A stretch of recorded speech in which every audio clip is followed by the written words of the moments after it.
Gravando. Né?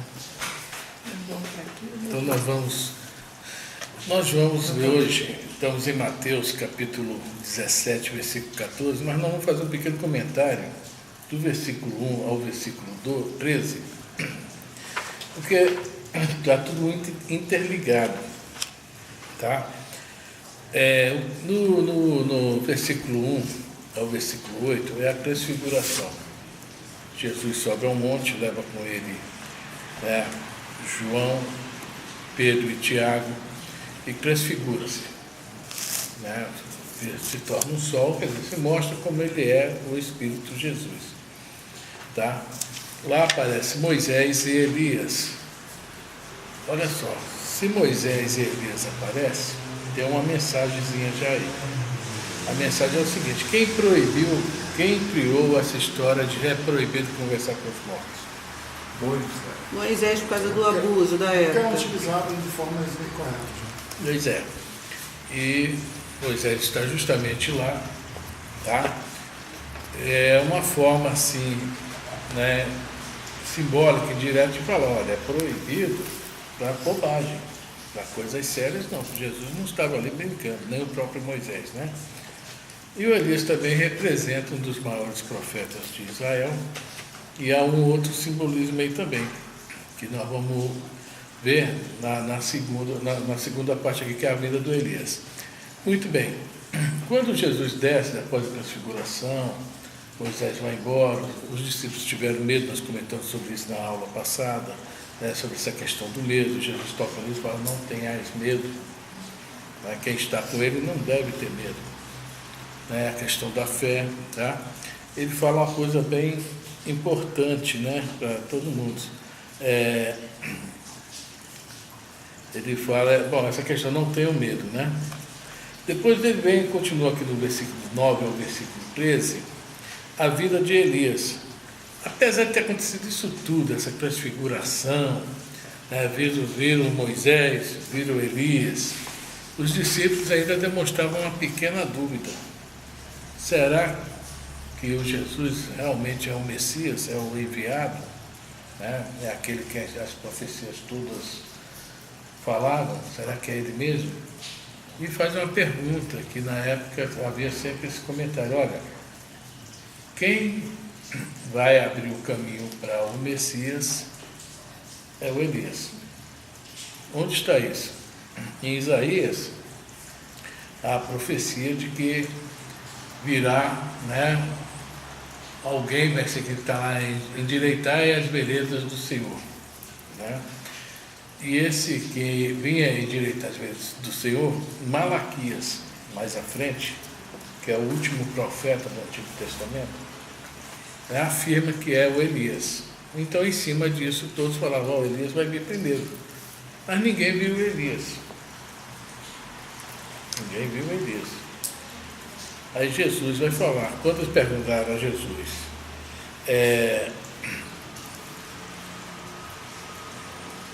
não é necessário que o Elias venha primeiro? Jesus responde-vos, por outro lado, que Elias já veio e não o reconheceram, mas fizeram-lhe tudo quanto queriam. Está no versículo 12, tá? Assim também o Filho do Homem está na iminência de padecer sob as mãos deles. Então os discípulos entenderam que eles tinham lhe falado a respeito de João Batista. Versículo 13. Então aqui vem a confirmação mais clara de todo o Evangelho e talvez de toda a Bíblia da palavra reencarnação. Eles entendiam o que era reencarnação, eles não sabiam como funcionava. Hoje, o processo de reencarnação, a gente está aqui, estuda, entende. Porque o que os Espíritos nos trazem, a gente consegue ter uma pequena compreensão. Mas naquela época,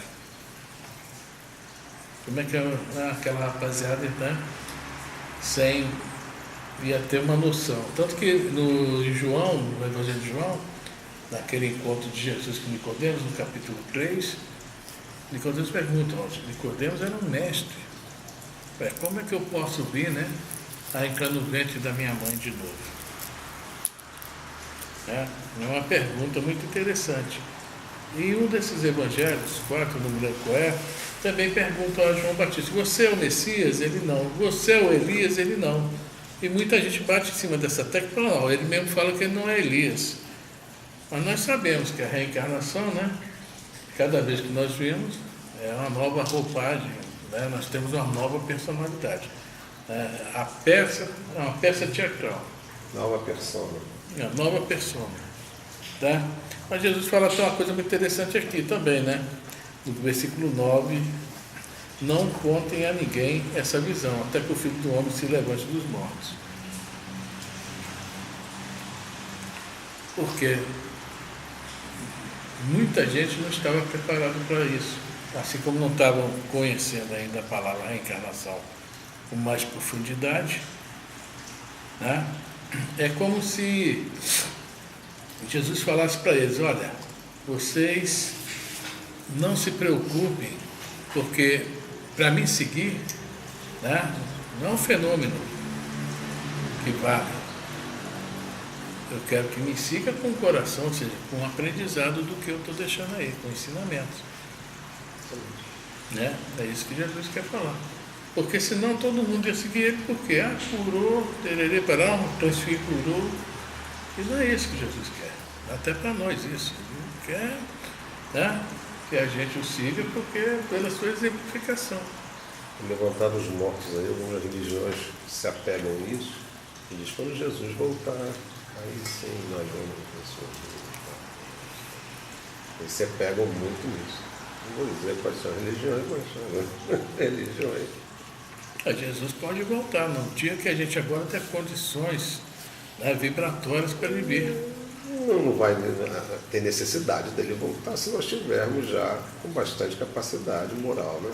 Ele já fez o trabalho dele, né? Agora ele voltar aqui, e aliás, é um grande trabalho. E até hoje a gente está estudando o trabalho dele, a obra dele, depois do ano e outro. Isso não significa que a gente está, né? Eu acho que aprende, mas não aplica. Nossa Senhora. Né? Então, agora sim nós vamos entrar no versículo 14, nós fizemos essa. Tá? Quer dizer, o assunto aqui foi a transfiguração, que é um fenômeno que a gente, né, a única transfiguração que eu de vez em quando vejo é a do Divaldo, né? Exatamente. Recebe o doutor Bezerra, o Divaldo deixa a cara de baiano e fica com cara de cearense. Aquela cara quadrada. É a única transfiguração que eu conheço. E de vez em quando também na mesa, né, há transfiguração. Às vezes a gente nem repara, mas há uma certa... A gente está concentrado, está ali, a gente acaba não reparando. Bom, agora nós vamos ao capítulo 17, versículo 14. O endemoniado epilético também está em Marcos, no capítulo 9, versículo de 14 a 29, e em Lucas, capítulo 9, de versículo 37 a 42. 17.14. Depois de se dirigirem à turba, aproximou-se dele um homem, ajoelhou-se e disse: Senhor, tem misericórdia do meu filho, porque é lunático e padece horrivelmente, pois muitas vezes caiu no fogo e muitas vezes na água. Levei-o aos teus discípulos, mas não foram capazes de curá-lo.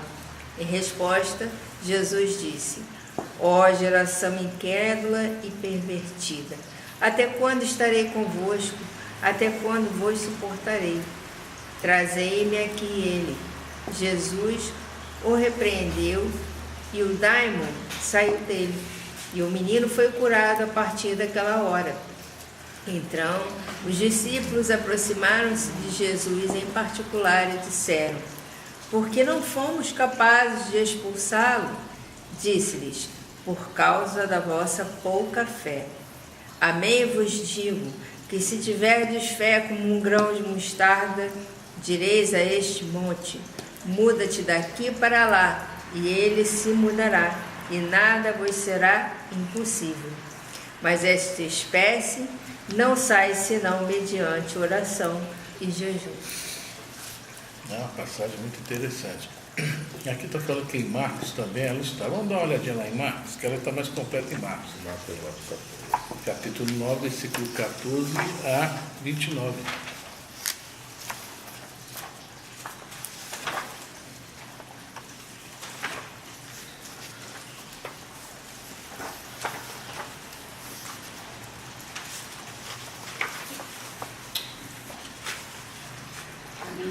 Para mim não. Vamos falar com ela. Mentira. E essa letra está legal. Não dá para fazer outro.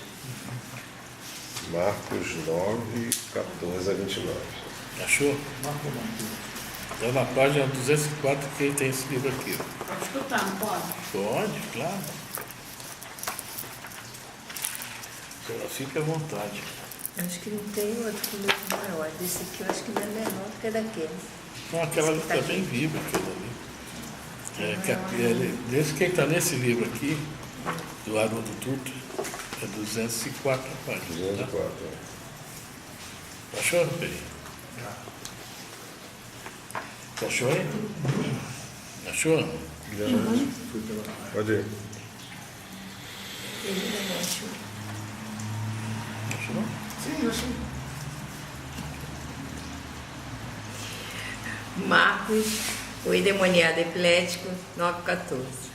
Dirigindo-se aos outros discípulos, viram uma numerosa turba ao redor deles, e escribas debatiam com eles. Vendo-o imediatamente, toda a turba ficou pasma, e correndo para ele, saudavam. Perguntou-lhes: que debatias entre vós? Alguém da turma lhe respondeu: mestre, eu trouxe a ti o meu filho que tem um espírito mudo. E onde quer que o subjugue, convulsiona-o e ele espuma, rilha os dentes e definha-se. Disse aos teus discípulos que o expulsassem, mas não foram capazes. Em resposta, diz a eles: ó geração incrédula, até quando estarei convosco? Até quando vos suportarei? Trazei-o para mim. E o trouxeram para ele. Ao vê-lo, o espírito imediatamente atormentou, caindo sobre a terra, rolava espumando. Perguntou ao pai dele: há quanto tempo isso lhe acontece? Disse-lhe: desde a infância. Muitas vezes o lançou tanto no fogo quanto na água para o destruir. Mas se podes algo, socorre-nos, compadecendo-te de nós. Disse-lhe Jesus: se o podes, todas as coisas são possíveis ao que crê. Imediatamente gritando, o pai da criancinha dizia: eu creio, socorre-me, minha alma, minha falta de fé. Perdi. E Jesus, vendo que a turba se aglomerava, repreendeu o espírito impuro, dizendo-lhe: espírito mudo e surdo, eu te ordeno, sai dele e não mais entres nele. Gritando e contorcendo-se muito, saiu. E a criança se tornou como morto, a ponto de muitos dizerem que morreu. Mas Jesus, agarrando sua mão, o ergueu, e ele se levantou. Quando entrou em casa, seus discípulos o interrogavam em particular: por que nós não podemos expulsá-lo? Disse-lhes: este gênero de espírito de nenhum modo pode sair, senão com oração. Bom, se a gente for olhar aqui no literal, na letra, nós estamos vendo aqui um caso de possessão, né? O espírito realmente Adentro. tá? Eu acho que nós já estudamos isso aqui, né? Toma conta. E no livro dos médios, né, Kardec fala que não há possessão, Subjugação. né, que só existe a subjugação. Mas depois, na Gênese, né, depois de acontecer, né, o caso de Morzine, né, de uma vila chamada Morzine, e ele chegou ao conhecimento dele, está na Revista Espírita de 1863, se eu não me engano, que toda uma aldeia ficou possuída. Foi nem um nem dois, não, foi muita gente mesmo, uma possessão coletiva. Aí na Gênesis, Kardec coloca né, a possessão realmente. Como ele não... Veja bem, Kardec só colocava para a gente o que passou na mão dele. Ele não podia colocar uma coisa que eu acho. Ele tinha que ter uma certeza. Existe. Na época ele não tinha essa certeza. Ele não tinha passado na mão dele num caso de possessão. Não tinha tantos casos, não tinha tantas coisas que pudessem afirmar o que ele estava dizendo. Quando afirmou, ele voltou atrás. Hoje acontece. Muita gente fala, mas por que enquanto encarnado não fez uma errata, uma coisa, no livro dos médios? É uma pergunta que muita gente faz. Mas no livro Os Domínios da Mediunidade, no capítulo Mandato Pessoal, que vem falando da dona Ambrosina, tá, e do seu mentor Gabriel, coincidentemente o nome é Ambrosina, e Gabriel, o mentor, é o Chico e o Emmanuel. Botaram assim para despistar, né? Mas foi um despiste que não despistou. E quando o André Luiz chegou lá na reunião mediúnica deles, viu muito espírito iluminado, né? E ele fez a clássica pergunta, estava ele e o Hilário, né? Pô, esse pessoal aí é o supra-sumo. Aí o mentor do Domínio da Mediunidade é o... Hein? O mentor, não estou lembrado do nome dele, perguntou, não, esse pessoal não é o máximo, não. Aí, de novo, outra pergunta, e eles não erram, pelo menos, né? Aí o mentor fala, não, erram sim. Aspecto não. Erram sim. Só que tem uma grande diferença deles pra gente. É só pegar ali e olhar. Realmente esqueci o nome do mentor. É uma grande diferença deles para a gente. Que quando eles erram, simplesmente eles veem que estão errados, eles não são orgulhosos, vão lá e consertam. Isso aí, usa doação e reação. E é isso aí que, né, o Kardec fez. O Espírito Superior não fica preocupado porque errou, ele fica preocupado em consertar o que fez. Tá? Essa é a grande diferença deles para nós. A gente fica logo com sentimento de culpa, remorso. Dor de cotovelo. Bem infantil. Agora eu tenho que falar sobre isso. Exatamente. E esses espíritos superiores, que é o caso de Kardec, errou, consertou e vamos à luta. Tá? Então o caso da possessão está aqui bem visível. O espírito realmente toma do corpo do garoto, tá? E está assim há muito tempo, pelo que está falando aqui. Tá? Então essa parte aqui a gente pode pular, né? Não precisa falar mais da possessão. Agora o que a gente lê aí nas letras do que está falando aqui? Por que eu escolhi Marcos aqui para a gente comentar? Que Marcos está mais, como é que se fala? Completo, né? Mais completo. Inclusive tem até uma outra história sobre isso. De acordo com o Emmanuel, o primeiro evangelho é o evangelho de Mateus, de Levi. Inclusive na colocação dele aqui para a gente, né, na Bíblia, o Novo Testamento vem Mateus primeiro, Marcos segundo, Lucas e João. João realmente é o último. Lucas fez o seu evangelho a partir de Paulo. Então foi a partir do ano 50 que Lucas deve ter começado a escrever o evangelho, pegando informações de todo, tanto que ele fala no início do evangelho, todo sobre os cristãos da época, e Maria, né, que Paulo queria escrever o evangelho através de Maria, não teve tempo, não tinha tempo, porque estava divulgando o cristianismo, e Lucas deve ter tido esse tempo.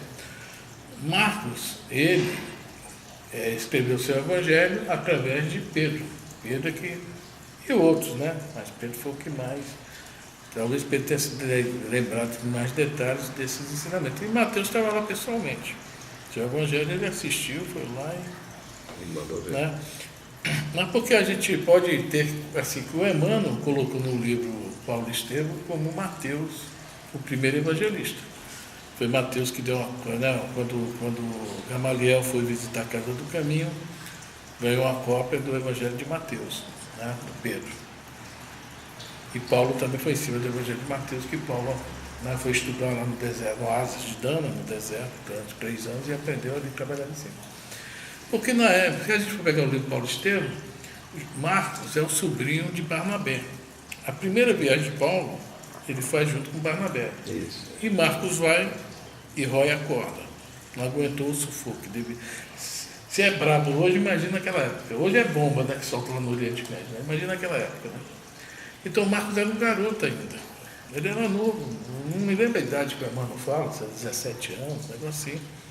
Aí Marcos volta, vai continuar no trabalho cristão, mas só depois que Pedro também vai pendurar as chuteiras, se aposentar, né? Depois vai para Roma, quer dizer, nesse meio tempo aí, que Marcos vai realmente escrever seu evangelho. Já Mateus, logo após a morte de Jesus, já tinha o evangelho. Então, né, o pessoal aí, os estudiosos falam que o primeiro evangelho é o de Marcos, que de Marcos saiu Lucas e Mateus. Né, se dá blá blá entre os estudiosos. E de vez em quando a gente vê que o de Marcos realmente tem algumas coisinhas a mais. A lembrança de Pedro talvez tenha sido mais, né? Mais viva. Mais viva.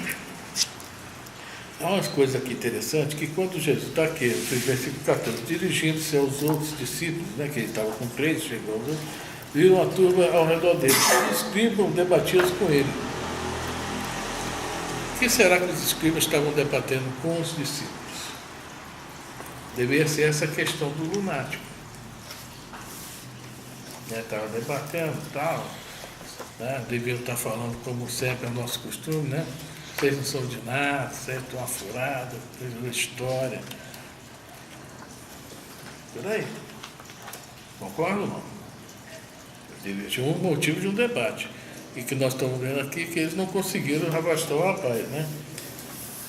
Vendo-o imediatamente, toda a turma ficou pasma e correndo para ele saudavam.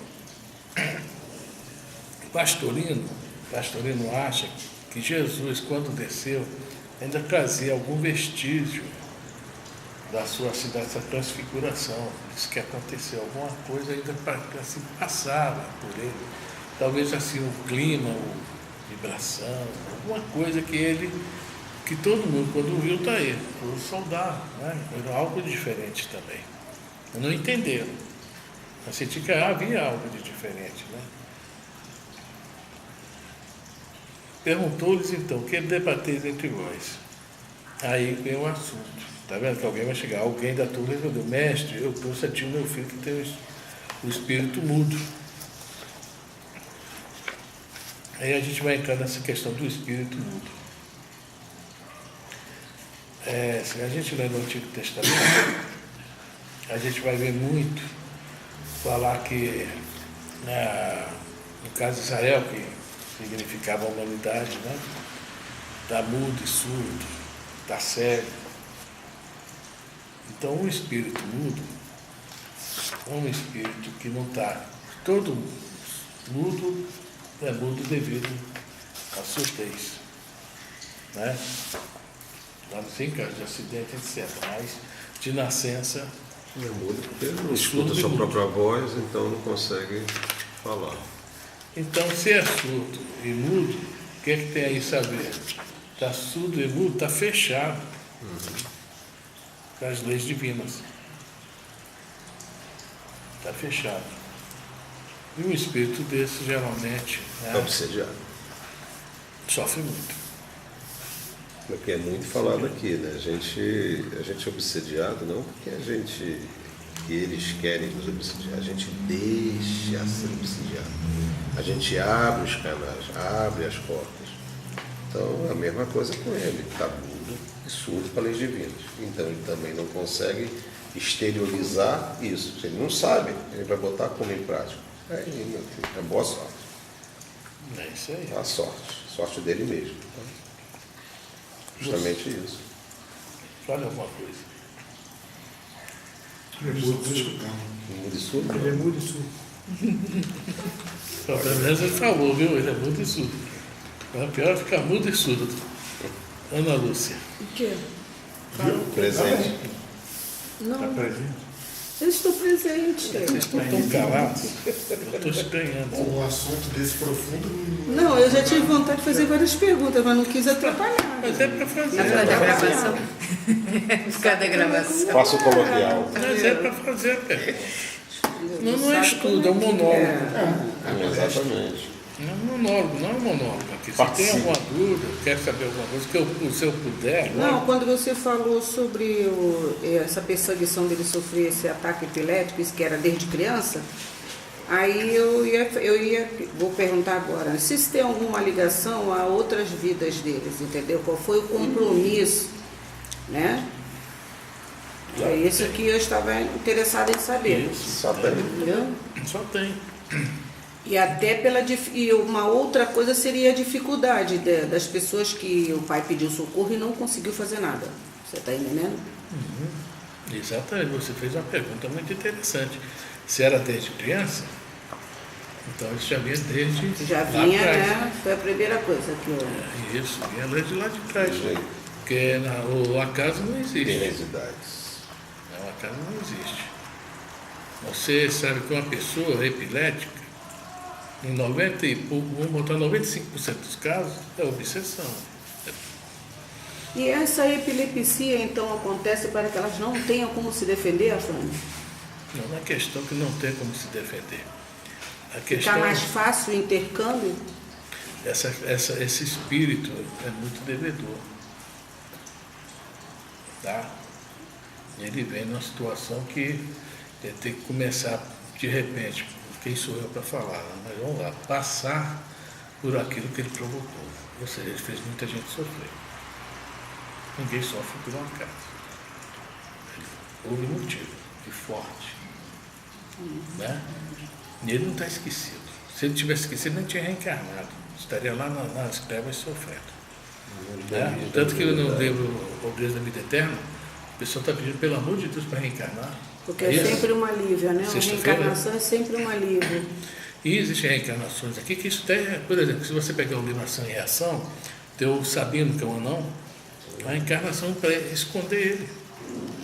Para esconder mesmo. Às vezes que reencarna em outro lugar.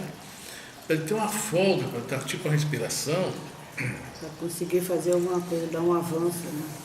Para ele poder resgatar alguma Conseguir coisinha. resgatar alguma coisa. Tá? Isso aí a gente não fala de Vicente Moretti, São Cristão Vicente Moretti, lá em Bangu. É uma. Estão ali, talvez não esteja em descanso, mas digamos o seguinte, que o que a gente vai lá e passa para eles, quem os visita, as vibrações de amor de quem visita ele, porque chegando lá, é uma paulada, a pessoa tem que orar lá fora, respirar Terrível fundo, mesmo, terrível. mas tem que Não falar, consegue, não. sou macho. É pior do que o Curupaiti, na época que eu fui. Pô, Coripaiti A pessoa tá lá, assim, mas está rindo, tá. mas está inteiro. Sem comentário. Nem todos. Inteiro em termos. Nem É, todos não. eu peguei inteiro, não. Não, o inteiro. corpo não, mas a alma está inteira. A primeira parte eu aguentei. Estão Quando bem. chegou do meio para Os outros diante. não conseguem falar, não conseguem agir, estão revoltados no corpo que não podem fazer nada, né? Alguns são agressivos e vai por aí. Então, isso aí se chama misericórdia divina. A gente não compreende isso direito, né? A nossa vê estão lá sofrendo, estão lá isso, estão lá aquilo, mas não, na realidade eles estão, né? Estão tendo uma bênção da reencarnação. Dos domínios da mediunidade, acho que fica bem essa parte do... Lembrou do nome do mentor? Não lembro aí. Essa parte da... Qual é o nome? Da doença. Epilepsia, mediunidade. É com G ou não? Eu esqueci, lembra? Ele ali, ó, aquele vermelho, não, embaixo. Esse aí. Aqui eu já sei. Alvos, não. Não, Aulus é do. É o Aulus, sim, eu acho que é o Aulus. Alvos, não. Estou com alvos na cabeça, não sei se é ele, não. No começo deve ser. Aulus. Alvos. Tá aí, gente. Eu acho que tem Aulus. explicando nesse livro justamente a epilepsia. Seu nome Não, no mundo maior. O Marcelo, que é o Zeus Vantuil, esse negócio sai um monte de fofoca aí, hein?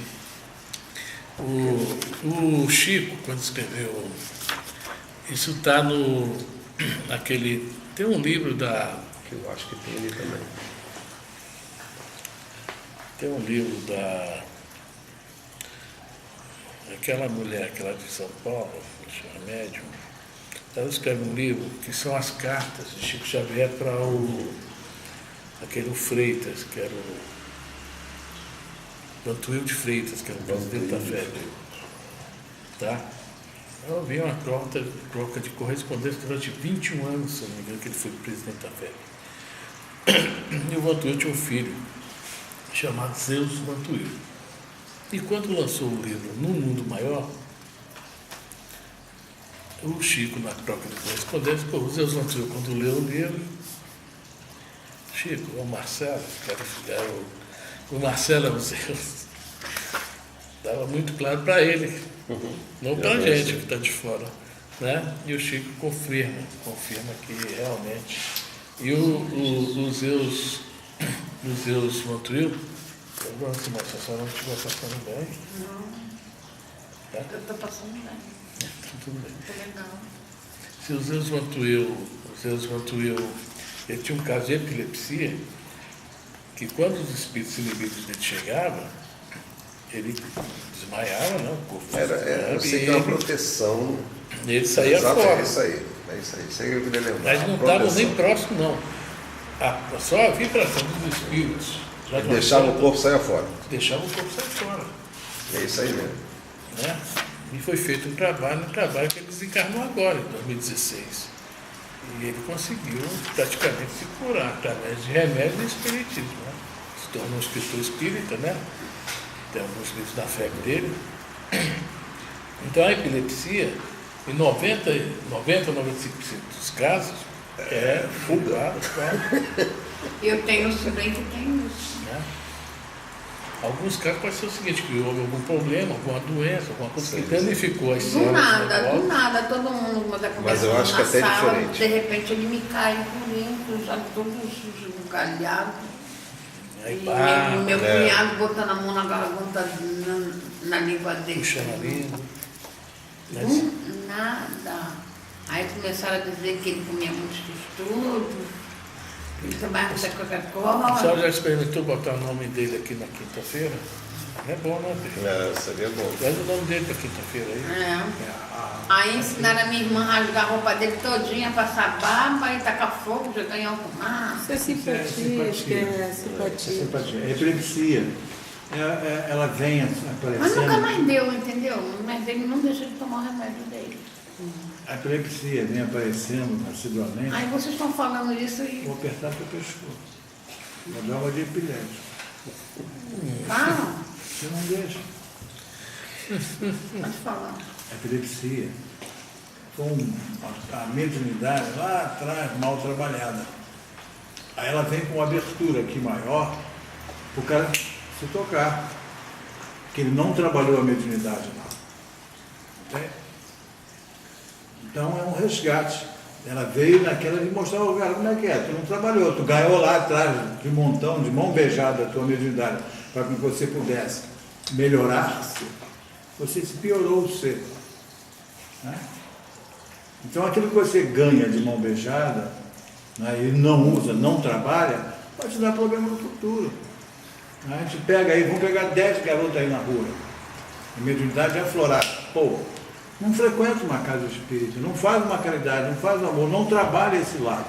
Ele até hoje ele não faz isso. Justamente, futuramente vai dar um problema de epilepsia. Vem aberto. Entende? Ele não vai. Só dentro de uma casa espírita que vai fazer com que ela não tem cura. Cura ela não tem, ela tem melhora. Se você dá o teu espasmo aí de semana em semana, vai dar em 15 dias, 20 dias, em 30 anos. é igual Ela os não Zeus, tem vai cura. chegar um ponto que vai ser. Justamente. Claro. Mas a cura não vai ter, porque ali está a tua própria liberdade. Os erros que você fez lá no passado. Ela é uma abertura espiritual, mais acentuada do que aqueles outros que está ajustando o canal, botando os canais tudo direitinho das suas comunicações. Deu para entender? Só dentro da casa espírita que ele Mas vai parecia se... que ele estava pegando espírito, sabia? Não estava não, mas estava fugindo, estava. Estava fugindo, estava. Traz ele aí. Ele aí, traz o Só nome. frequentar. Faltou, receber a notícia e tal. Ele vai Faça melhorando fino, gradualmente. Sem dúvida nenhuma. Né? Passe, água Pode escrever com frutificada. é isso aí. Vamos sim. Já é o começo. Bom, e aí o pai continua falando, né? Que subjuga, cobiçando, vira os dentes, define-se, etc. Disse aos teus discípulos que os expulsassem, mas não foram capazes. Aí Jesus disse a eles: ó geração incrédula, até quando estarei convosco? Até quando vos suportareis? Trazei para mim. Por quê? Jesus aqui está sendo bem direto, porque o pessoal, só porque ele não estava presente e os outros não conseguiram realizar aquele feito, já estava botando tudo, né?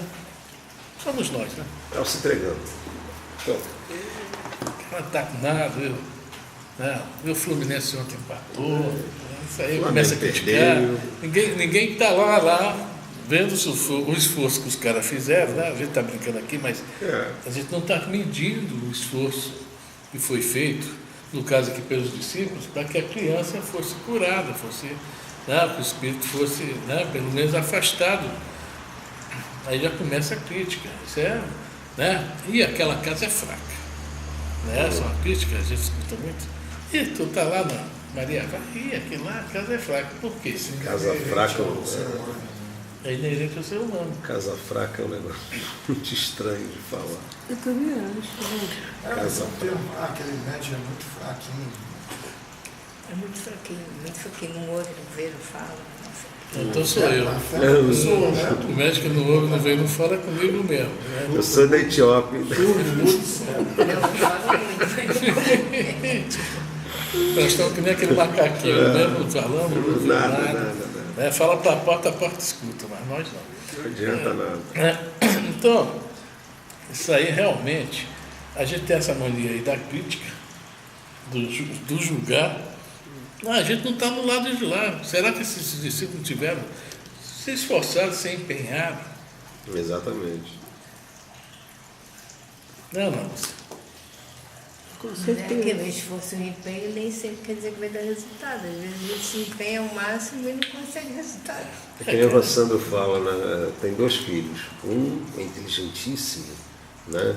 E aí você vai, passa por muito, porra, vai passar um negócio sério. Mas chega lá na frente, aquele inteligentíssimo, mas não consegue arrumar emprego, não consegue ir adiante, o outro não, o outro É por aí mesmo. vai embora. É por aí. É por aí. Einstein, o pai chegou, o que esse menino vai ser, cara? E ele estuda e tal. Fala, O maior físico do mundo. O Mário nos trouxe uma menina, devia ter mais ou menos 16 anos. Quem? Mário. Não, Marcelo. Mário, por isso. Menino de 16 anos. Uma quinta-feira, a casa cheia, os médicos também estavam aí. E nós demos uma bateria de médicos para ajudar. Mas o trabalho todo, para e agora se debatendo. E não conseguia resposta, cara. Aí passa todo mundo foi embora, ela ficou sozinha no trabalho de obsessão e não conseguiu nada. Deu o horário, acabamos, eu fui lá para baixo, derrotado. Não faz aquela brincadeira, uma despedida e tal, fiquei fechadão. Todo mundo que passava, calma, cara. Perdemos uma vez só, as outras vezes não ganhamos, cara. Outras vezes não ganhamos. Conclusão, todo mundo foi embora para casa e tal, 3 dias depois volta o Mário, dizendo que levou a garota para o hospital, tiveram que fazer uma lavagem nela e tal. A garota tinha ingerido cocaína, cara. Não era problema mediúnico. Não era problema mediúnico. E que perigo ela Como eu fiquei convulsionar a cena abatido, aqui. por né? não ter Entrar no conseguido, não ter overdose. êxito, como tivemos nas outras vezes, aí se coloca-se no lugar dos apóstolos. Né? E Jesus ainda deu bronca para os caras. Até quando eu vou ter que ficar com vocês e tal? Não, a bronca não foi para os apóstolos, não. A bronca foi para a turma que estava pressionando os apóstolos. Coitado dos apóstolos. Mas está junto, ele não está lá junto, a bronca foi para todos. Quer dizer, Tem esse problema aí, né? É isso aí. Então mostra que a gente não pode ganhar todas. E uma dessas foi uma derrota, mas não mediunicamente. Mediunicamente nós trabalhamos e fizemos o nosso trabalho. Até porque, São Antônio Carlos, também tem aquela outra história do merecimento. Ainda tem essa história do merecimento, da pessoa não estar sendo merecedora daquele tratamento naquele momento. E sim só de um alívio, né? É isso aí. Você vê quando os apóstolos cresceram depois daqueles 40 dias que Jesus ficou com eles, que eles começaram a curar, começaram a fazer uma porção de coisas que Jesus fazia.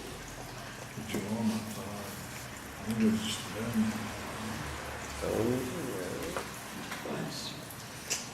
Bom, vamos lá. Trazei-o para mim, né? Jesus pede para trazer e o trouxeram para ele. Ao vê-lo, o espírito imediatamente o atormentou, caindo sobre a terra, rolado, espumado. Ô, mãe, está falando de você. Então nós vemos aqui que a simples presença de Jesus, né, já incomodou o espírito. Mas Né? principalmente pela ação moral, né? Exatamente. Principalmente pela moralidade. Moralidade. E o espírito se Já ia espantar mesmo, eles não iam resistir mesmo, né?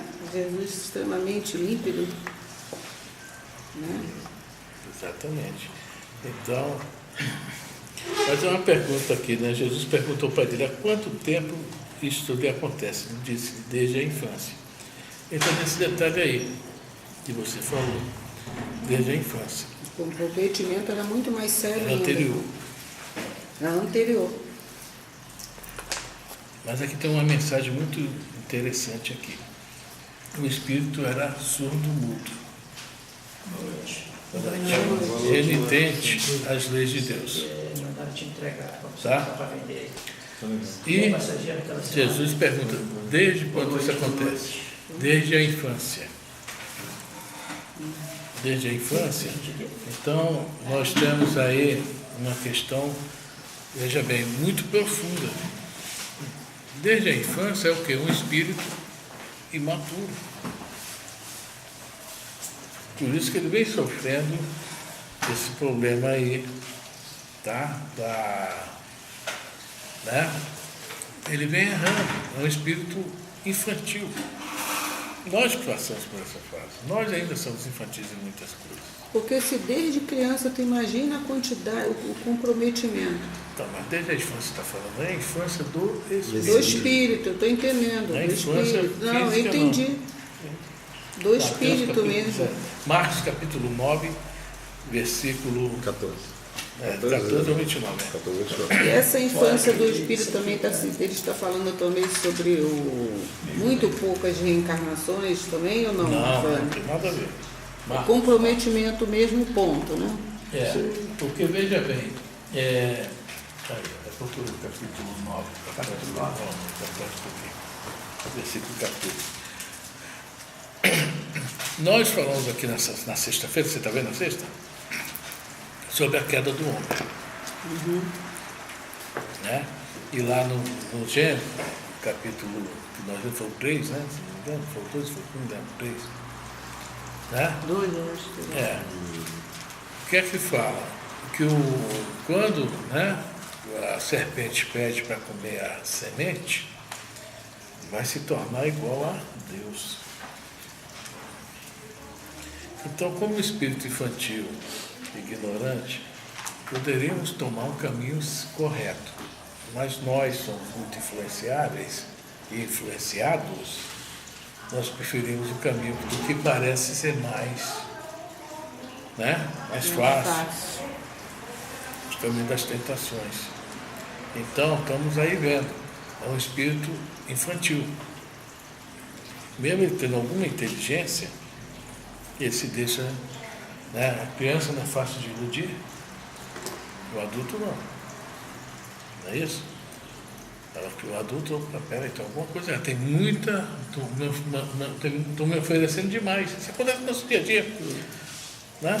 Ontem eu estava vendo no Face, ontem à noite, de repente apareceu um telefone, tal, R$500. Telefone de R$3.000. Aí eu chamei o Victor, aqui, ó, que furada. Não, deixa eu ver se... Não, isso é furada. Pior que é. Aí foi abrir no computador, que eu estava vendo pelo smart, nem abriu, ele está vendo como é furada que é. Esmola demais, o santo desconfia. Nem tenta abrir, não consegui abrir. Ainda bem, sorte. Graças a Deus. Né? Sorte. Então a criança é fácil de iludir, o adulto já é mais difícil. Então o espírito infantil ainda se ilude com as tentações da terra, né? Os gozos mundanos, digamos assim. Às vezes aparecem coisas para... Muitas vezes o lançou tanto no fogo quanto na água para o destruir. Se fogo é essa água? Muito bem, é isso aí. Nicodemos, nós falamos ainda há pouco, capítulo 3 de João, né? É preciso nascer da água e do Espírito. Quer nascer na água significa reencarnar. E por que fogo? A prova As de provas fogo. não. São provas difíceis. Quer dizer, esse espírito vem repetindo isso aí há muito tempo. Né? No fogo e na água. Vem reencarnando. É o caso do Sabino, que nós falamos aqui do anão do ação e reação. Está lá, débito estacionário. Por quê? Ele está encarnado. Mas ele está com pensamento na reencarnação anterior, cara. É interessante isso. Ele não está vivendo essa encarnação. Por isso que ele está parado, ele está simplesmente dando uma prega para ver se dá uma... Ele está vivendo ainda, na época ele era um barão, que enganava os outros. Recentemente teve um caso de um menino que lembrava da última encarnação, que ele era um piloto de avião e deu todos os detalhes da vida anterior.